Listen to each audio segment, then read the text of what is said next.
نبی پاک صلی اللہ تعالی علیہ وسلم سفر پہ تشریف لے گئے۔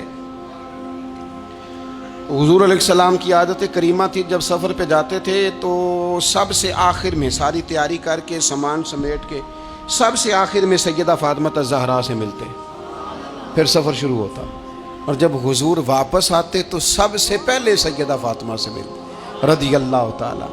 حضور کافی دنوں کے بعد سفر سے واپس آئے، لمبا سفر تھا، سیدہ فاطمہ الزہرا رضی اللہ تعالیٰ عنہ سے ملنے گئے۔ نبی پاک صلی اللہ تعالیٰ علیہ وسلم کا چہرہ نور دیکھ کے تو سیدہ فاطمہ تڑپ کے روئیں، رو پڑی۔ حضور نے فرمایا فاطمہ کیا ہوا؟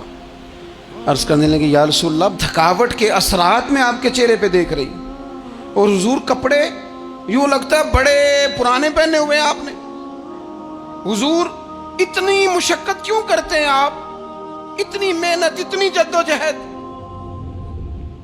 تو حضرت فاطمہ الزہرا فرماتی ہیں حضور نے مجھے تھپکی دی اور فرمایا فاطمہ رو نا۔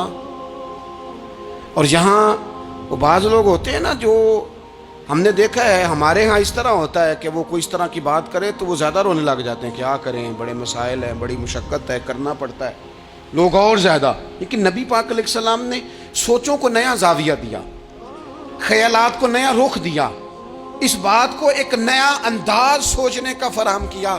حضور فرمانے لگے فاطمہ رو نا، تیرے باپ کو اللہ نے اعلیٰ مقاصد کے لیے دنیا میں مبعوث فرمایا۔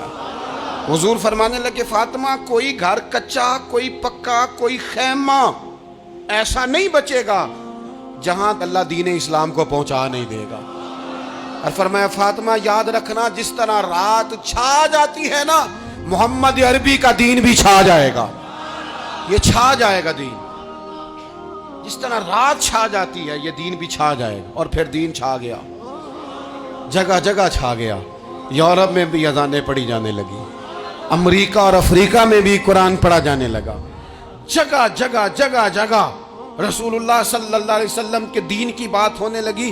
کہا فاطمہ گھر کچا ہو یا پکا ہو، خیمہ ہو، ہر جگہ یہ دین پہنچے گا، اور دین پہنچا۔ دوستو کمزوری وقتی طور پر ہے، حالات وقتی طور پر ہیں، مسلمانوں نہ گھبراؤ، خدا کی شان باقی ہے۔ یہ دین فطرت ہے، یہ دین اپنی حقانیت کی وجہ سے پھیل رہا ہے، کسی کا محتاج نہ یہ کسی کے زور لگانے۔ مسلمانوں نہ گھبراؤ، خدا کی شان باقی ہے، ابھی اسلام زندہ ہے، ابھی قرآن باقی ہے۔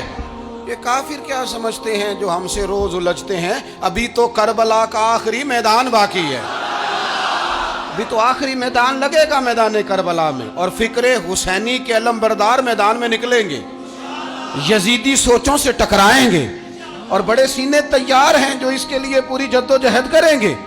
ابھی تو کربلا کا آخری میدان باقی ہے۔